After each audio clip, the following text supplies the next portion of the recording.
What's going on, everybody? Welcome back to the Deadly Draw Podcast, episode 22. Double deuce.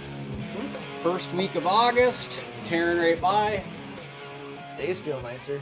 Plot work is complete, other than maybe, what, some, I gotta some rye or something? do some rye and oats or something like that here in a couple yet on Labor Day weekend is my plan, but Just overseed? yep, just where it didn't really grow, you know, that clover plot's first year plot, so, you know, and it's sandy in there. But other than that, I mean, it is looking good where it did come up, so. I was going to tell you, too, and I think it's going to be the last year, but his old man's going to have rye one last time, so if you're going to pick up some. Yeah, if it's available, Yep. let me know. Yep. I'll keep you guys posted. Sure. Because, yeah, he figured since this is the last go around, he's going to hold some for everybody that's been buying from him and stuff like that, just to get one more last round out of it. So, Cool. And it's all going to CRP. yep. Oh, Yep. that'll be good though too, man. Yep. Yeah. The old I told him, I was like, your program. plots are going to get really affected Yeah. now because you get a couple of years of CRP in Yeah. there to where they're getting used to it and some thick, nasty shit. And Yeah, because that grass is supposed to get really tall, Yeah, too. it And does. then they got some wildflower and stuff like that in there, too. So, Be all natural browse. Yeah. Yeah, they like it. yep. They do. So that'll be exciting. I'm thinking about looking into doing it out here. Yeah. If I can make the numbers match up. Sure. Yep. Because right now the neighbor takes hay off of it, which it doesn't accumulate too much. I mean, it's not enough. $300-400. It's more for just as a favor to him, being that it's connected to his. He's already got his hay equipment in his. It's easy for him to just shoot right across the gap and cut this too. But I'm also looking at the habitat side of it, and it's like I don't have anything for them to really stay here in. And I think if I had some sort More of of that. CRP or even like a tree program or something, if there's one available through the county, then I might go that avenue as well. So Cool. Yeah. yeah, you got your plots in. Yep. Got them in on Saturday afternoon. Went in pretty slick. Nice. Yeah. Yeah, no. Put in those, I had winter pea, sugar beets, and trophy rape. I put those 3 in there. Went in really well, so, and then packed that, once it packed everything leveled out really nice, and then we got a little bit of rain too this morning too, and last night, so. You get any? Sorry I asked. Yeah. I was showing him today on the radar, and I don't know what it is about out here. I don't know if it's just because it's that dry, but between 25 and here, I'll be watching a nice green gob just coming right, and yep, just like fucking Houdini, gone. Cause yeah, we won't even talk about rain then. Cause yeah, I got good rains too yesterday, all day yesterday afternoon, and then again this morning. That's what it sounded like.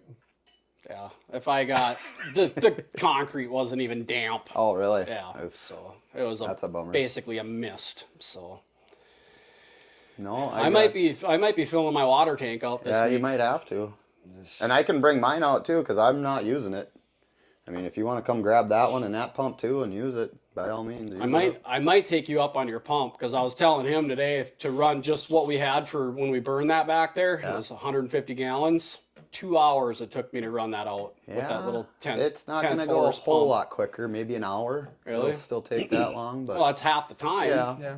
Yeah. I suppose it's going to draw more battery power, but oh well. Whatever. Whatever to get that water back there though, right? Right. Yeah.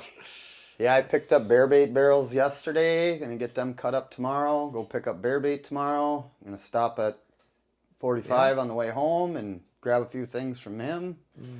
So Yeah, because that's right around the corner. the 15th we start baiting. Yep. So It's on. it's on. Going after the big grizzly. Wow. The big grizzly. The big stinky black bear Yeah. anyway, right? I'm gonna try it. I mean, I got an opportunity, a spot to do it. I might as well try it. You know, something different. Heck yeah. I think it'll be fun. Getting kind of excited. Oh yeah. So Hell yeah. Cool, Right around cool. the corner. Well, we have a guest again today. Today we're going to talk with Cody Huhn from Public Land Whitetails down in Iowa. A little bit of a younger dude, but don't take his age kind of for granted or don't sleep on him, because he's doing a lot of cool things down there. He's getting on some big deer. He's Yeah, it looks like he's on got a nice giant ones. already this year. So it's cool to watch his stuff. And I think a lot of people can take away a lot of he puts in a lot of work, and I think that's kind of the main lesson to take away from him is he's out there, boots on the ground more than anything. And I mean, in the springtime, he is racking miles and miles and miles, shed hunting, scouting, It's looking a at lot everything. of time. Yep. Oh, yeah. But so I thought it'd be cool to talk to him. Yeah. Like I said, I like what they're doing down there and he's doing down there and stuff. So it'd be kind of cool to pick his brain a little bit on the whole Iowa scene and kind of what he's seen in, the past years of hunting down there and stuff like that too. So, Heck yeah. but yeah, we're going to get him linked up and we'll catch you then. All right, there he is. What's up, man? Hey, how's it going, guys? Good. How's it been down there? It's pretty good. I haven't posted much about it, but I finally got actual pictures of that potential 200 that I posted some video about. So that's pretty cool to actually be on a huntable public land potential 200 for once out here. That's nice. That's awesome. Yeah, I watched that video the other day when you were trying to hone in on him a little bit tighter, and you were like, "Oh, I just jumped him." Yeah, that was fortunate and unfortunate. I had positioned my cameras, and that day I was going in to hang a couple other ones, and he ends up showing right up on the first camera I had. So I should have just not have gone in, but I was like, oh, I better just in case, and I bumped him, but he's back in there, and I don't think he cares too much. From me poking around in there, it pretty much looks like, I don't know if anybody's even hunted it in the past couple years, and I think that's why he's as big as he is, and just in that pocket is just looks like to me nobody's touched him. So I might have a little honey hole with just me and him this year, just back and forth. That's awesome. Man, yeah, that'd be sweet. Definitely.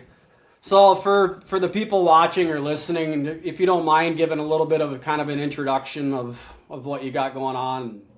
Yeah, well, I'm Cody Huhn from Public Land Whitetails. Originally, I'm from Michigan and grew up hunting like all the small parcel private land, little bit of public land mixed in, really hunting that like younger 2 and 3, maybe 4-year-old age class if I was lucky. Just the age class just wasn't there, especially when I lived there, 10 plus years ago. And got good at killing Pope and Young style bucks, and enjoyed that. But finally had an opportunity with Midwest Whitetail to come out to Iowa, out here in the Midwest, and that, through that internship and the knowledge that I gained from that, from filming and editing, which I was dabbling in before, but just not at any kind of level that was ever going to go anywhere. We got out here and started hitting the public land kind of out of necessity, but ended up falling in love with it. I love being able to hunt a new tree every single day if I want to. It's not always where the big bucks are, but I just like to sit even bad weather days on public land because it's out there and you never know. And just fell in love with hunting public land and hunting mature bucks particularly. I really swung into that, really trying to hunt that older age class, that 4+ age class. And obviously I've been fairly successful with some of the bucks you can see behind me. Turning into kind of like a late season guy, really successful late season. Finding big sheds and just all over public out here in the Midwest, especially in Iowa, and tracking a lot of bucks down. And if people watch the channel, they know I miss a lot of bucks too. So I'm saving some big bucks for everybody else. I'm not killing them all.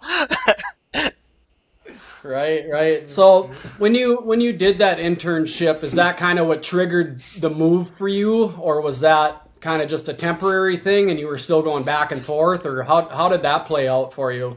The internship was at least a year long. So I knew I was going to have to move for a whole year, and I was lucky enough that the way the internship fell, I had the ability to move out and get my 6 months of residency in Iowa, just transfer all my information over, and some of the other interns came out a little later. I specifically came out so I could intentionally get the full season of hunting. And I stayed an intern the longest as well, so I could intentionally stay through the rest of the season in the postseason. And some of the other interns just came out for a shorter time, the main hunting season. But I came out early and I hung around late just so I could stay out here. And I can't say. I think by the end of October I was already committed to Iowa being my new home, just from hunting through the bow seasons. But taking him on December 28th, he's still my biggest buck to date, and he's right at like 168, 169 in there.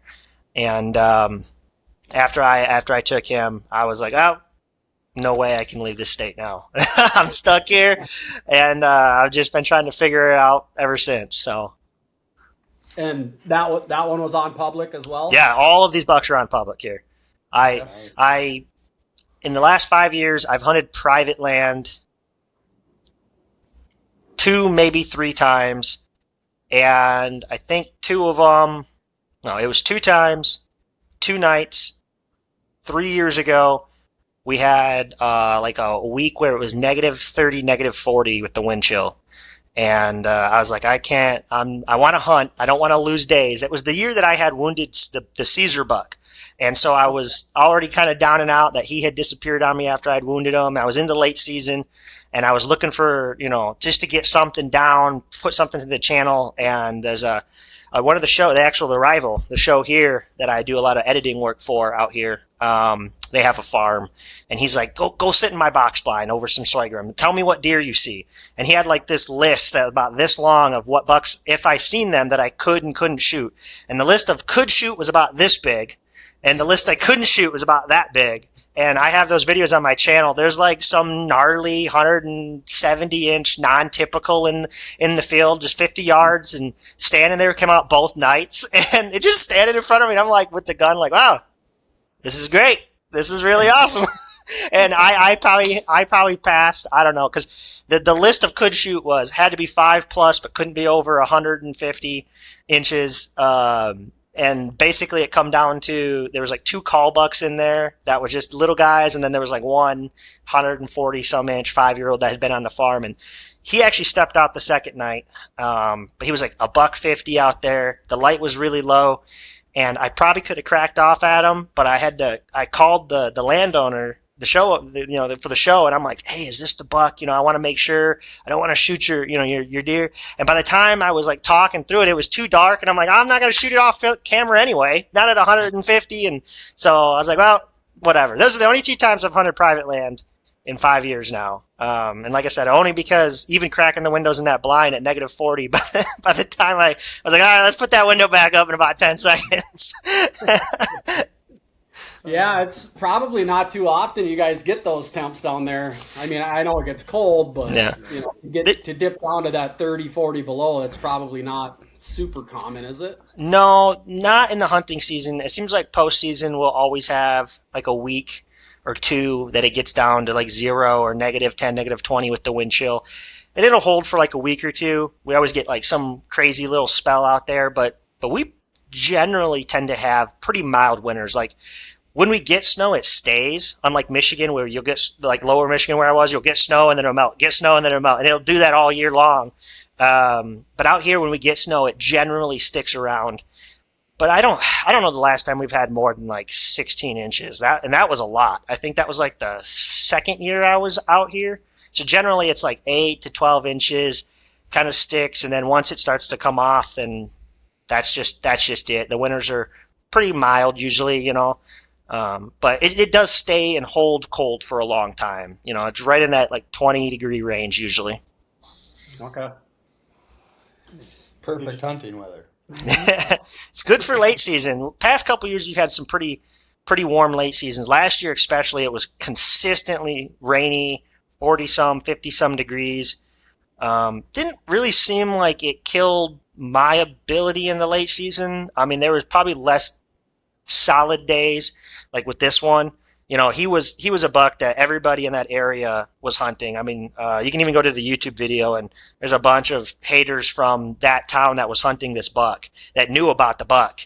And, everybody just, the way they were hunting them, and they were putting too much pressure on him. And then I got in there and I just picked the right days. Like, I looked at the weather, seen the forecast. I assumed he was up in this one piece that, I don't want to give too much away, but it's like a private land area that's owned by a company. You can't really get in there. I was like, he has to be up there, or he's up in the private where it looks like it's manicured. He's going to come down. Here's the food. And, it panned out that day for me. A little bit of luck, a little bit of skill there, but everybody else was on him, and just the, bad weather days definitely do affect that older age class. Like, and what I mean by bad weather is like hot days late season. They don't help, but you can still get on him depending.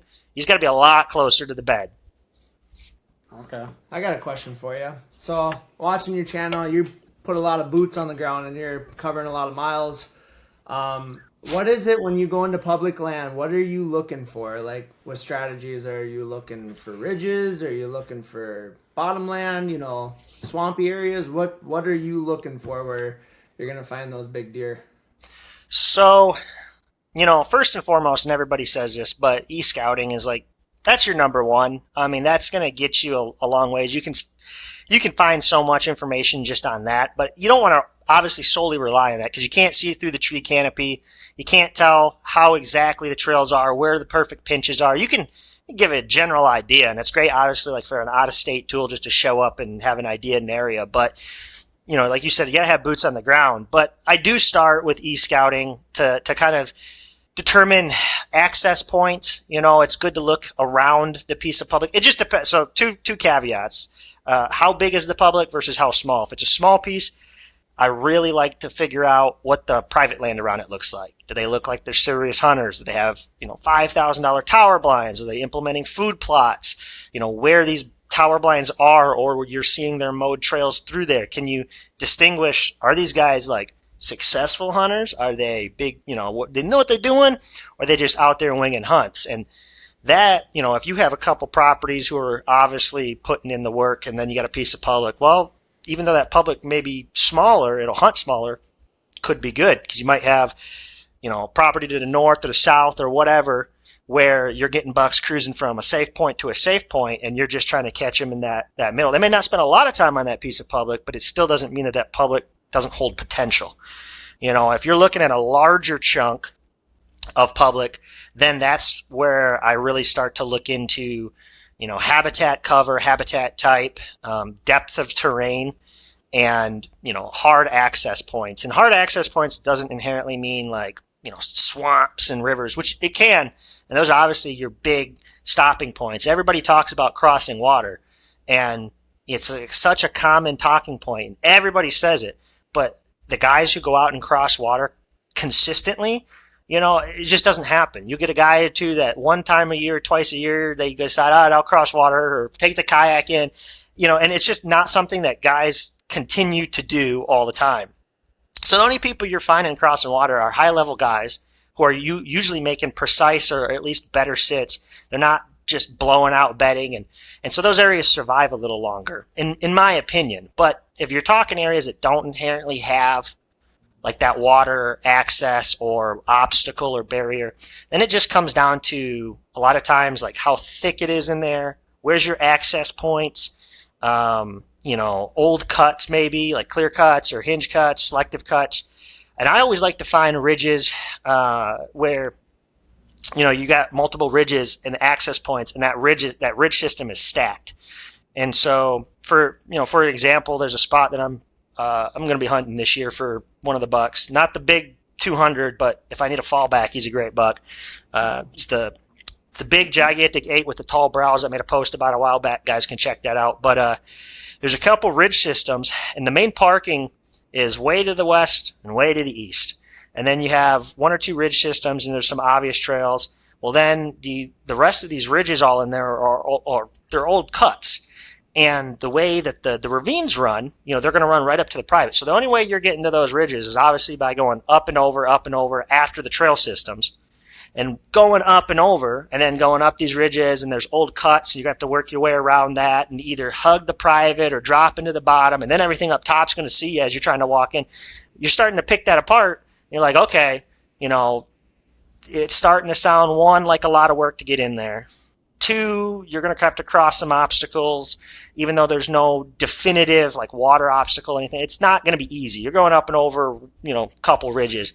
And then three, you start to pick apart, well, based on wind bedding, he's probably going to be in this pocket. Well, I can't access from this way. He's going to see me. Can't access from this way. He's probably going to smell me. Can't access here. It's private. And then you're like, okay, that might hold a buck that I'm interested in, because you start getting reasons why you can't hunt it.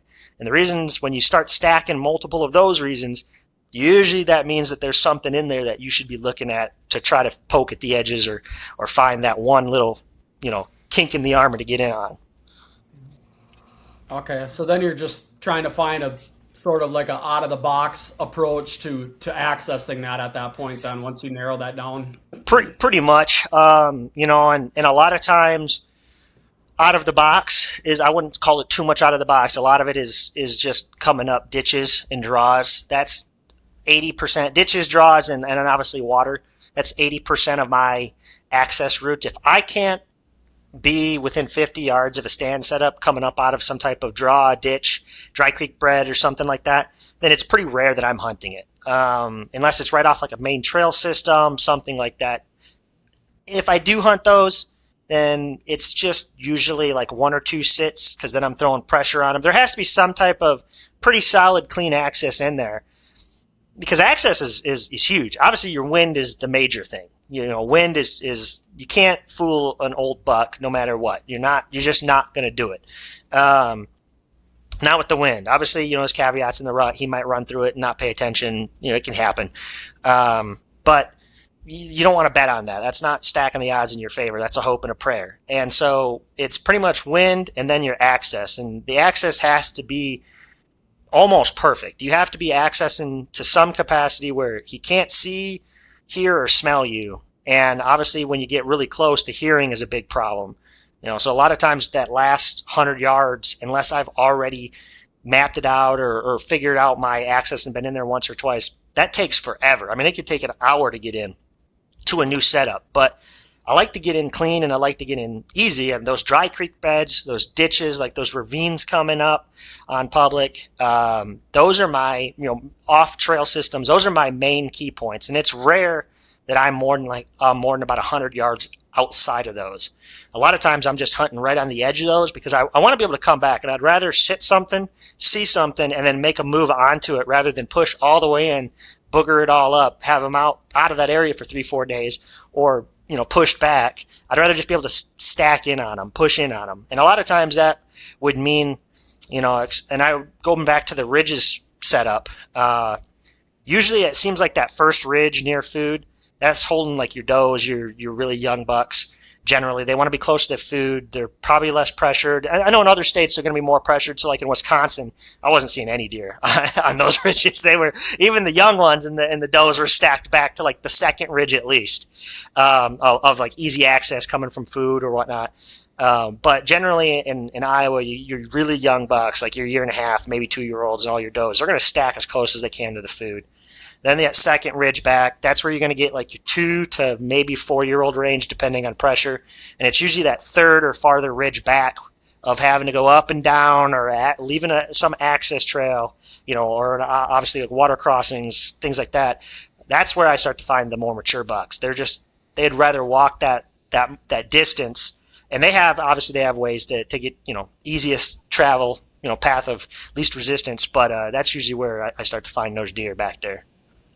Do you ever come across it now where you were talking about that they're a little bit farther back?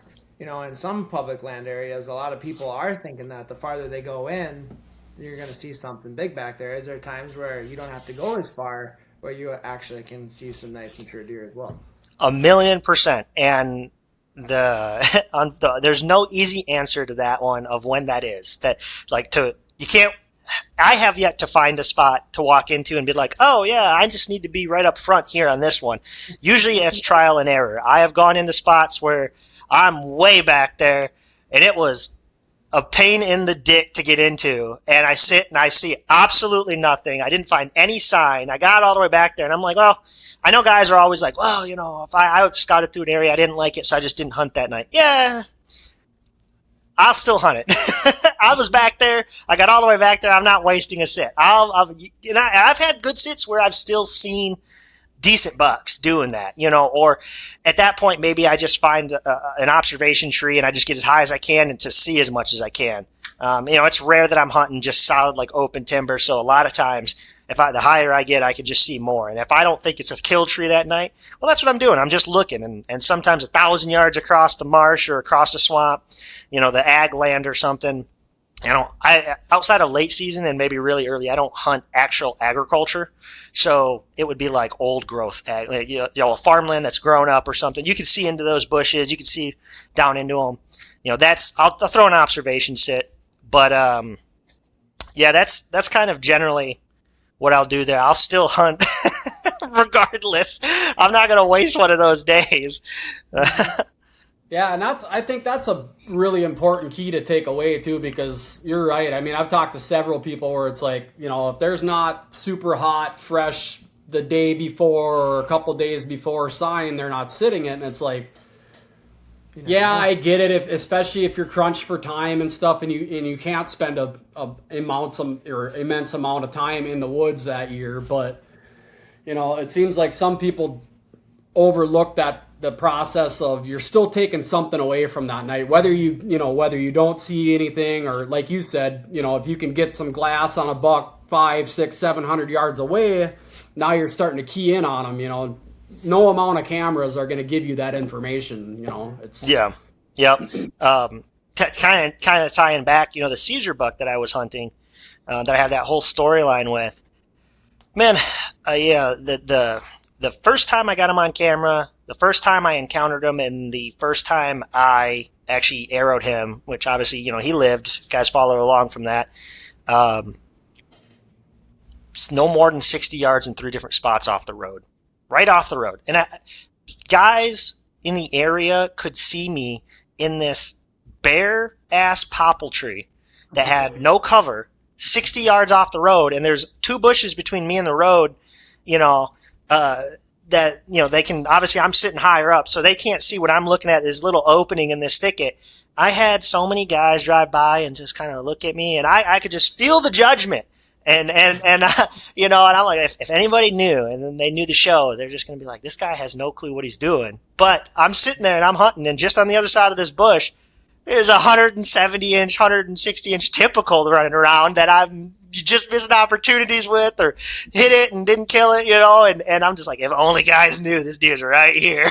And, everybody else they park on the corner or at the parking lot, and I'd be sitting there and I'm just watching guys walk by this little thicket, and they go all the way back, and bye. He ain't back there, he's right here.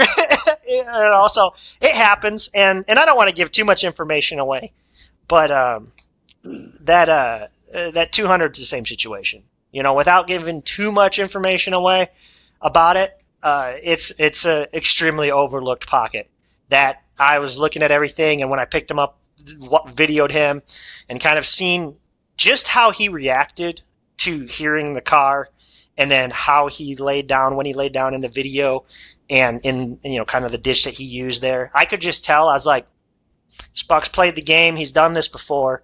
He's not doing what everybody else is doing. And I just looked at the area, I looked at the map, and I went, he's going to be right here. It's going to be, nobody's going to be thinking this. Even I looked at it. I've looked at that spot 50 times, and then I would never sit that. And then after I seen him, I really just started breaking down the area, and I went, I'll bet you. Put that camera out, and I had bumped them. I put the camera out, turned around and went in there. 2 days later, and I think I bumped him putting the camera out, by the way, as well, because I heard something pretty big take off. And there's not a lot of deer in that little pocket. There's a big doe with 2 fawns and him. So I'm pretty sure it was him, because I didn't see the fawns. And so I put the camera out. I think I bumped him. 2 days later, I wanted to go back in there, put another camera up, and think I bumped him again. And between those 2 beds, and then I turned around, got him on that other camera, and the way he came into that camera, looking at the wind, I was like, okay, so here's his wind for the south, here's his wind for the north, and I'm telling you, this buck he probably lives in 10 acres. Cores in 10 acres. When I was setting the other cameras up, and then I got him on the camera that night, I had to be, there's just nowhere else this deer could be. I had to be within like 50 yards of this deer, and unless you walk on him, he don't booger off. He sticks real tight, and so his beds are right there. Now, could he change? Obviously, he could. He could obviously switch that up here come September, but I'm not going back in there. I'm not doing nothing. He didn't seem too bothered. I think he just doesn't get hunted in there, and I got my traps deployed. I got the scrapes out. He got in there and hit them, and I can share. I'll share a couple photos with you guys. You guys can't be sending those out, but I'll send you a photo or something after we get done here. And he was in on a scrape, and that big old doe is gonna get him killed. She's gone into both my setups, and she's already peed in the scrape. I'm like, oh, he walked in after that, and I was like, she's gonna get this boy killed. So was that the first video that I had seen of him? Not the time you bumped him, but the footage that you had of him when he was bedded there. Yeah. Was that beans or something there that he was? Yeah. So he's there's people are gonna freaked out when I posted the video. If you can determine what bean field that is in the great state of Iowa, which is 70-some% agriculture, you already knew about the buck in the first place. Like there's not that much information on a bean field with the grainy, and the footage is so grainy because it's low light and he's so far out there, So, but yeah, he was in a bean field, and there's some sporadic couple ditches out there and stuff like that, and he heard the car coming, and when he heard the car coming uphill, he was boogering down out of the main feeding, like where the beans are, to slide into that little ditch out there. And unfortunately for him, he has a really big rack. So I was like, I pulled up, and I have the binos on my chest, and I just happened to look. I'm like, and I won't lie, I was there because I had heard rumor, and I always investigate rumors. I heard rumor that there was a 200 somewhere in a general area, and some coyote hunters had been talking about it, and 50 times, it's always it's always, a 170 or something. It's whatever. But I'm sitting on the phone, I'm talking, and I'm driving, slow down and looking. Found the 200, click, close the door, grab, and then trying to grab the camera. And by the time I had grabbed the camera to get up there and set it on the tripod, he had already slipped into that little tiny bit of cover, and all I could see was just from his horns up, and you could just see it. And I had that video sped up because he laid there for over an hour and never got up. He heard that car door close. He heard that car shut off. And even though he couldn't see me because I had the car crested, and we were pretty far away. I mean, you could tell. It was a long ways away. I had to digitally zoom on the camera. And that's a 4K camera. He just wouldn't move. He said, nope, not going to do it. Nah, I'm not playing that game. He's obviously, been around the block before. And he just laid in there, and I sped the camera, the time lapse up, and you could see when he would turn his frame, and just huge, Yeah. Yeah, man, that's got to be exciting to even get it, to know where one is even summering. It's like, yeah. It's cool. It's pretty sweet. I have been on 2 or 3 other bucks that would be 190 to 200 before. Now, the problem with them was that 2 of them pretty much lived 99% of their time on private, and the only photos were all nighttime on public where they were coming across this road, and the only hope to ever killing them was in the rut. And there's a couple guys who got some photos of them in the daylight over there, so it's like if you would have dedicated your whole season and gotten lucky, it could have been. But I'm just not wasting my time on don't get me wrong, I want to shoot a giant. My goal is to someday shoot a 200-inch buck on public land. Just that's what I want to do. And I know everybody wants that, but I'm going to do it. I know that might be egotistical to say it, but I'm out there enough. I will do it eventually. Maybe 40 years from now, it might be this year. We'll find out. But, and I'm in the right state to obviously do it. I stacked the odds, obviously, into my favor heavily to even have something like that happen. But I've been on a couple just megas. And they had to be, in like I said, 190 to 200 plus. They just were unhuntable, and it was not worth my time, especially when I was limited on how many mature bucks I've killed. I'd rather have a nice wall of these right now and be stacking, 150s, 160s, and stack those up than sit there and hunt ghosts all the time that just don't exist. There is one buck. I cannot remember the name of the guy who killed it. It was in a couple magazines. It was like that 212-inch typical that got shot, I believe 2 years ago now here. Just a giant, clean buck. That buck, I have pictures of that buck. I knew about that buck. The big problem was, and even the guy talks about it, he said it come out of the private, coming down out of he was down in smokes, he was coming out of some cedars or whatnot. I have pictures of that buck. I have pictures of that buck legitimately like 40 yards from where the dude killed it in the summertime. That buck had come through there. He's massive. I will share those photos with you too, but it's just this mega giant typical. But the problem is that the private around it, you could tell they were serious hunters. And I'm like, this buck doesn't get that big by doing this all the time. I only had a couple photos of him. I glassed. He was on the private predominantly 90% of the time. And I just didn't feel like he was truly a huntable buck, And where that guy killed the buck, I had hunted that exact, almost to the same tree of where that guy was at. I was probably 40 yards from that tree a week and a half earlier. And then he turns around and kills that buck. And then I go in there and I go to pull my camera like a week and a half later.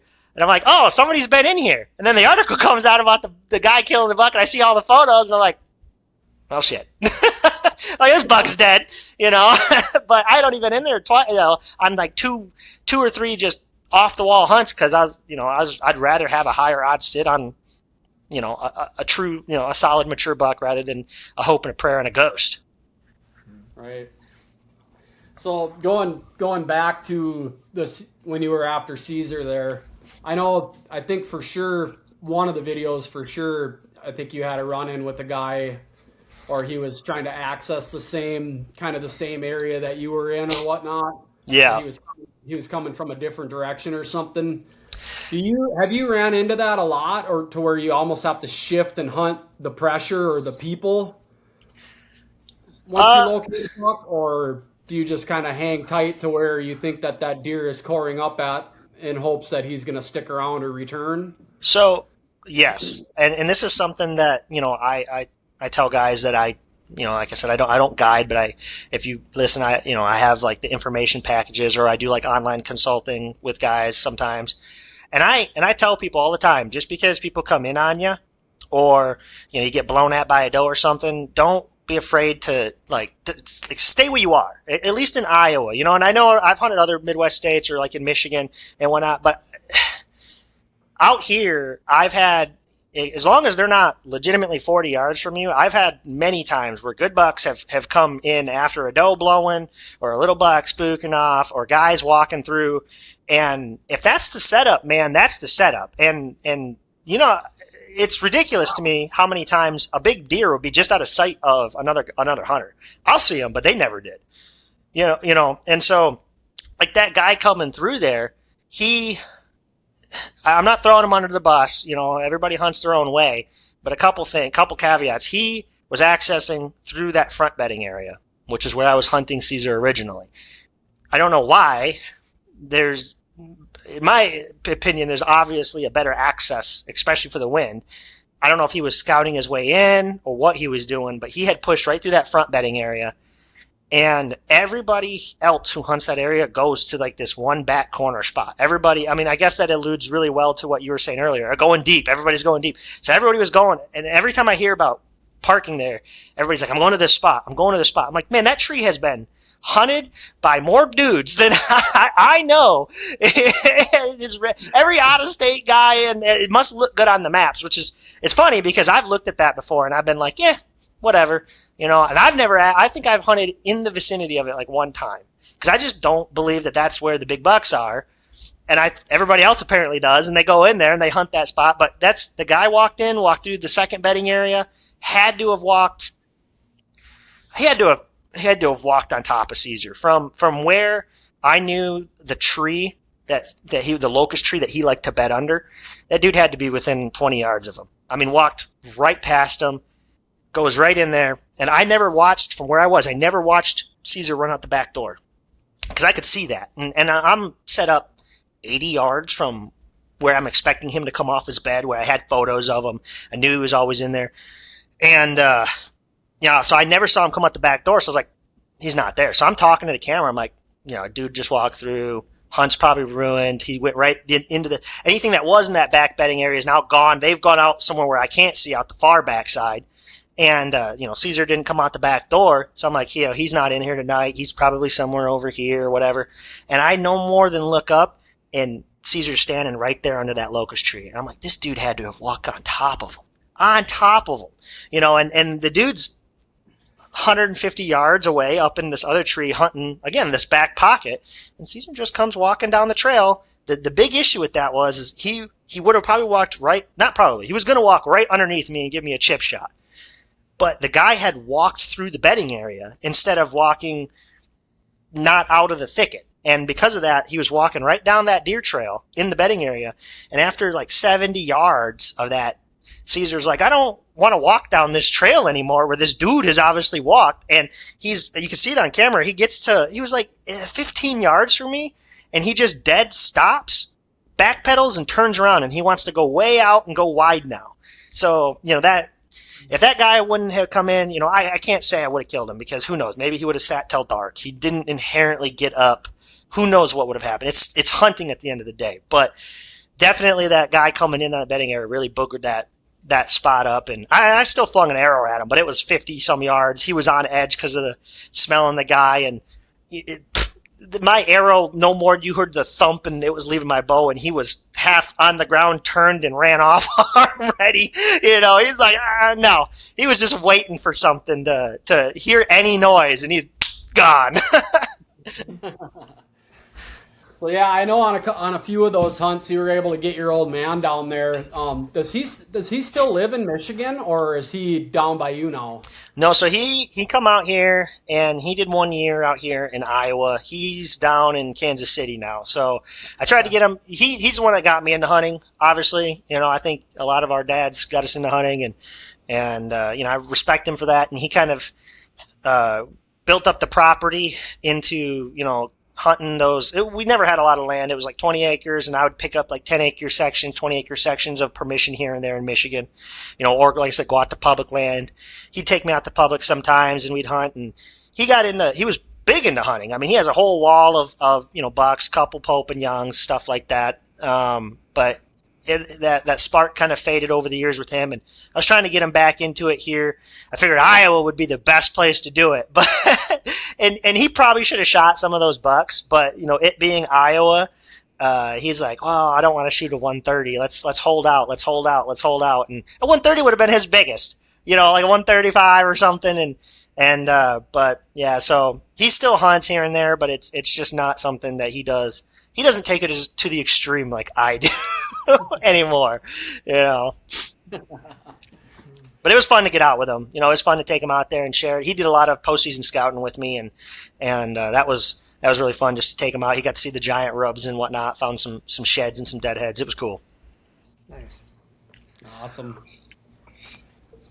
Oh, I thought you had something there. Oh, no. Actually, I do. So, obviously, you're hunting the Mecca, right? Down in Iowa. Now, is there any other states that you would go to? Say, if you couldn't go to Iowa, is there any other state that would be like your go-to? Like, you were in Wisconsin, you were in Illinois. You obviously grew up in Michigan.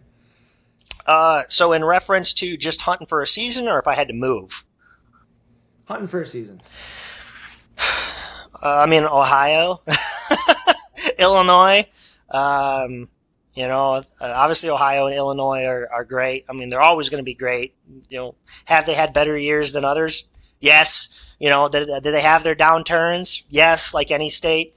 But I'm big on getting out there in Ohio. I've poked around in Indiana. There's some spots in Indiana that I know some bruisers are on some public, and Indiana. So guys are going to think this might be controversial, but I have no interest in hunting Nebraska, really, nor Missouri, nor Kansas, because I just think they're limited deer numbers. I mean, obviously Missouri has higher deer numbers, and you can kill good bucks in public in there, but the pressures, the gun seasons, the way it all rolls out, it's just rough, and I don't think it sets up high odds, and then Kansas and Nebraska have low deer numbers, and that's going to be a limited, like mature buck wise, is going to be a limited resource. I think they're going to burn out, and they're already burning out. I'm already hearing about guys going out there and just not seeing the success that they did a couple years ago. So I'm always looking for other places that hold big deer. Well, everybody knows Ohio has big deer, and especially southern Ohio, and it's just rugged. It's rugged. The bucks can get old in there.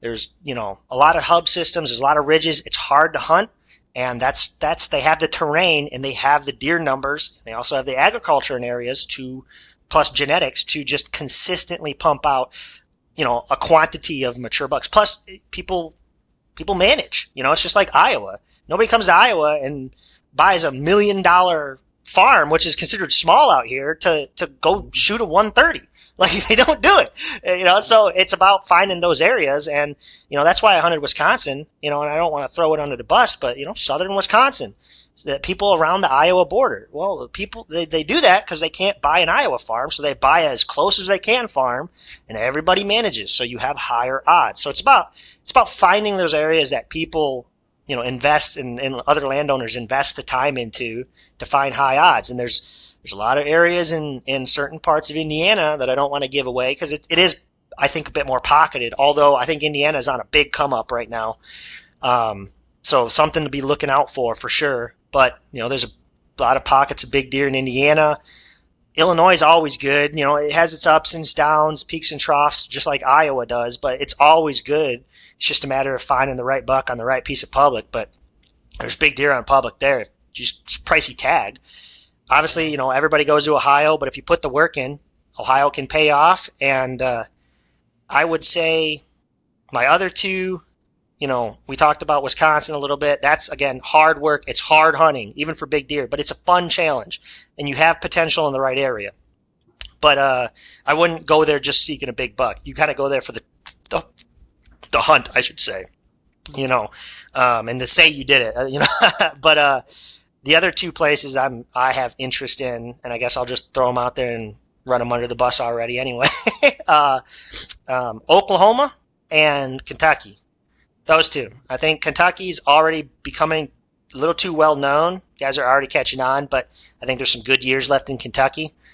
And Oklahoma. I keep hearing mixed bag about Oklahoma, and I just don't know if people are hunting the right habitat, because anytime I've poked around there and been around in that area and done anything, there's some mondos out there, some that maybe not everybody's talking about. I've found some, and I've heard of some, from trusted friends who've gone out there that I know. There's some big bucks on public in Oklahoma, for sure. So those Okies are staying tight-lipped on them. Yeah, Well, they don't have the deer numbers, especially if you start to taper off to the west. The numbers start to go down, and where everybody predominantly hunts them is right on the northeast corner.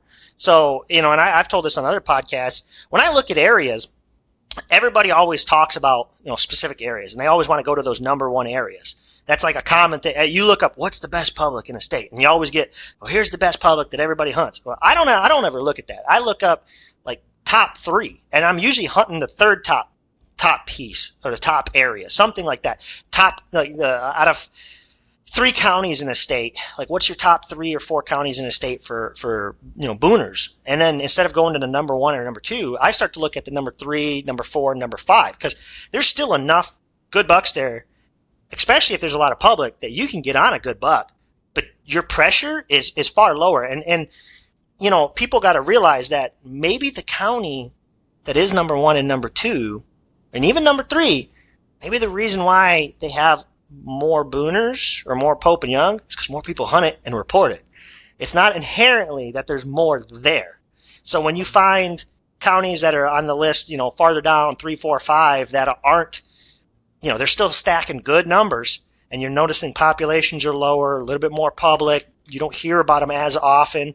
Those probably have just as much or better potential as the number 1, 2s, and 3s. Just everybody going to the 1, 2s, and 3s are going there to kill big deer. And when they kill big deer, they want to say, I killed a big deer. Look at my big deer. And then they throw it in the books. So, and that's something, that I kind of want to say about Wisconsin. And is Wisconsin does have big deer. I will not take that away from them. but they report almost every single one because it's a hunting culture thing and they want to brag about it, right? So the guys up there are like, yes, look at my big deer. I know farmers out here that don't get out of bed for anything less than a 180, and they have 6, 7, 8 of them on a wall over the past 15 years, and not a single one of them are in the books. You know, and Iowa is insane. You guys do not realize, like, especially private land, you know, the numbers that come out of Iowa, truly. You know, public land is obviously a whole other story, but it's you gotta take it with a caveat of what's being reported and what's not. So You mean like to the books, right? Yep. Like obviously everything. Yes. You know, Yes. talk with the record books. That Yep, exactly. Not in a specific area around us where our county at one time had the most, and everybody wanted to come hunt because of that. And so, yeah, we 100% see that happen.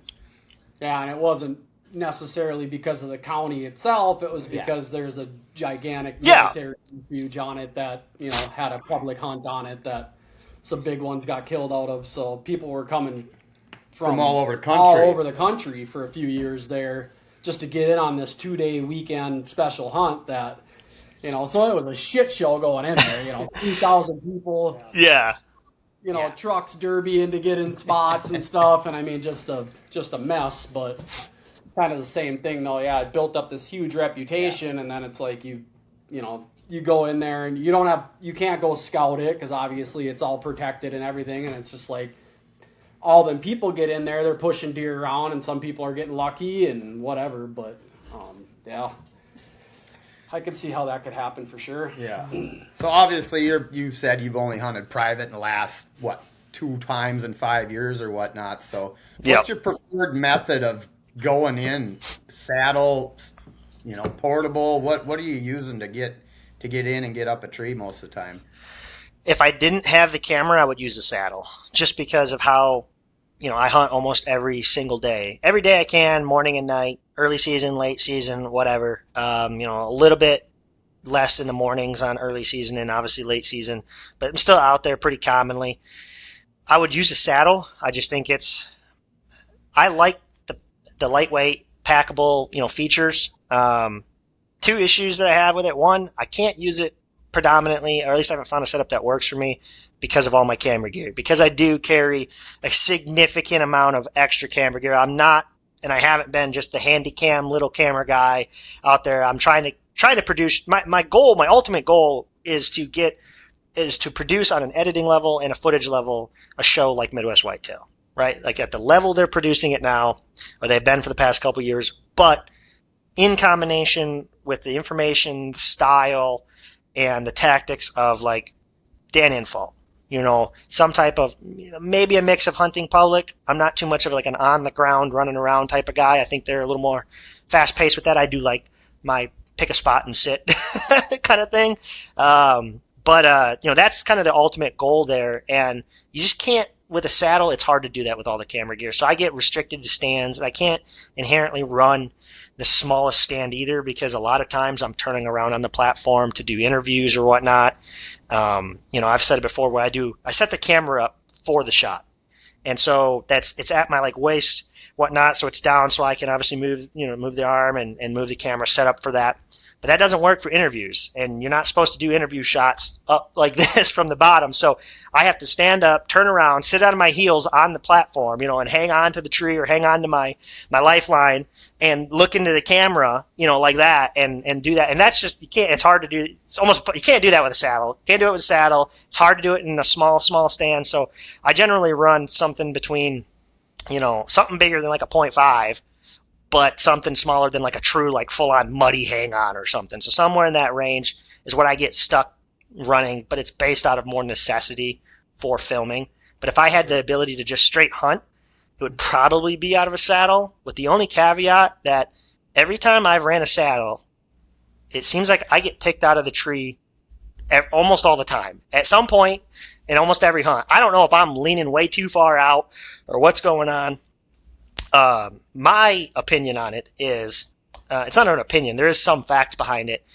The way depth perception is perceived within a whitetail's eyes is if you're in front of an object they see through you, where if you're behind an object and you move out, they pick up on that movement a lot better due to their depth perception. It's something to do with pulling you away from it. So especially with my camera gear and everything, me being on the backside of that tree, they have a better opportunity. And obviously they can't see what they can't see from the tree, but I'm, Dan Infalt style, dating the fat chick, hunting these tiny little trees that are swaying in the wind, or I'm about the 500 dead trees that I legitimately go out there to hunt it, and I hunted it 3 days before this, and I go out there and the whole tree's fell over, the half of it's broke off. I'm like, well, good thing I wasn't in there, So I think that my style just doesn't work with saddles, unfortunately, as much as I would like it to, and it's I get restricted to being in a stand and being on the front side of the tree. Sure. Right on. So going back to the traveling thing, do you have any trips planned for this year? I know last year you went out to Wisconsin, but do you have anything in the books or in the works for? Yeah. So far the plan is I'm going to do Kentucky opener. I think I'm going to get out there for a couple weeks and just going to be out there till I kill, probably 2 weeks. And then once Wisconsin opens, I'm going to go hunt Wisconsin, probably hang out with my buddy Gary Grunow out there. Do some hunting out there for a couple weeks for their opener.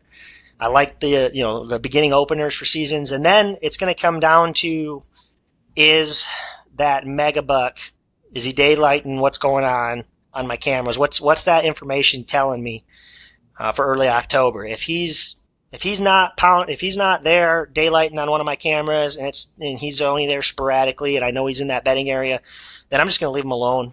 I'm going to trust that nobody else is in there. I didn't see sign of anybody else in there at all in the past couple years, so I'm just going to leave him alone.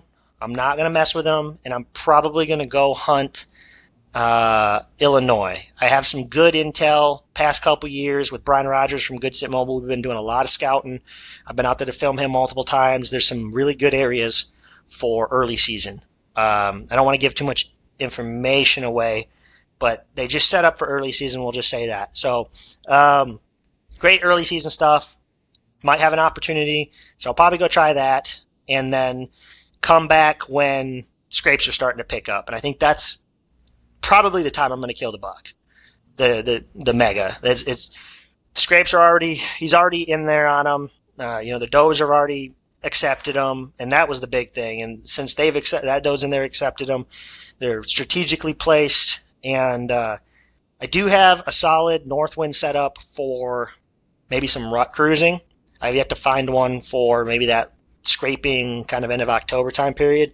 But I got 2 setups that would work for a south wind. One might work on a northeast if I get a good east kick. I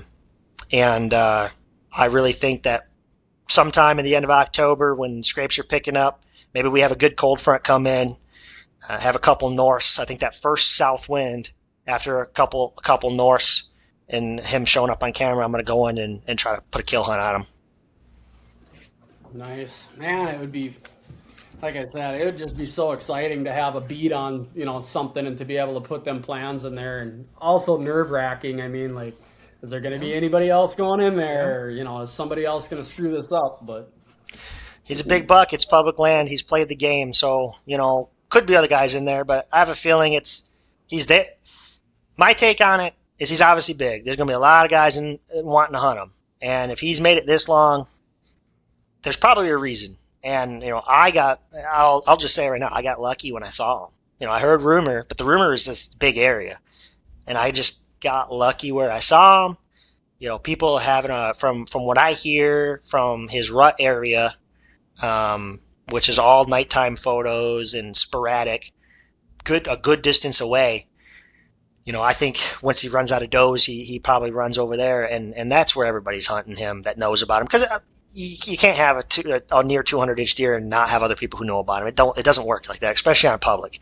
And I just don't think guys are hunting him in the right spot. And then I put kind of the pieces together, and I would say he's going to spend the majority of his time in this pocket. And that's where if I'm going to kill him, that's where I'm going to kill him. His rut range and where he's at come November, probably 5th through the 15th. Maybe he might stick around till the 10th if he has enough does, but there's not a lot of does in this pocket. So I think that's the time period where he's off and dicking around in another area. That's just he's predominantly unhuntable over there. Like I don't want to give too much away on it, but it's like you can be the best hunter in the world. It don't matter over there. Like you just can't hunt them. Like I just wanted to say that. So killing them early and killing them late is probably going to be the plan. I think that's going to be where he's patternable, and I really think he's already been in the scrape. The doe's already been peeing in it. He's already accepted it. It's within 100 yards of his bed.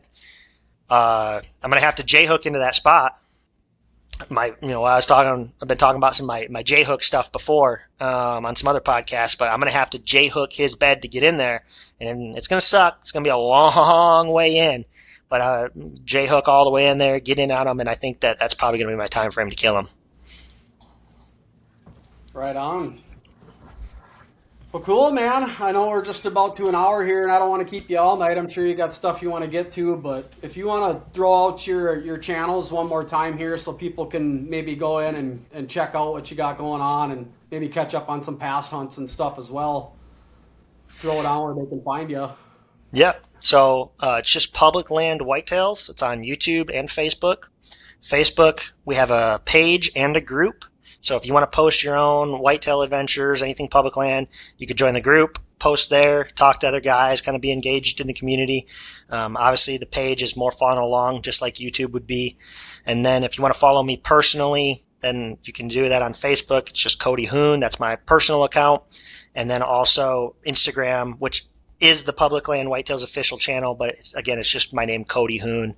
You can catch some more stuff there, some more short reels, some daily stuff, things like that. Cool.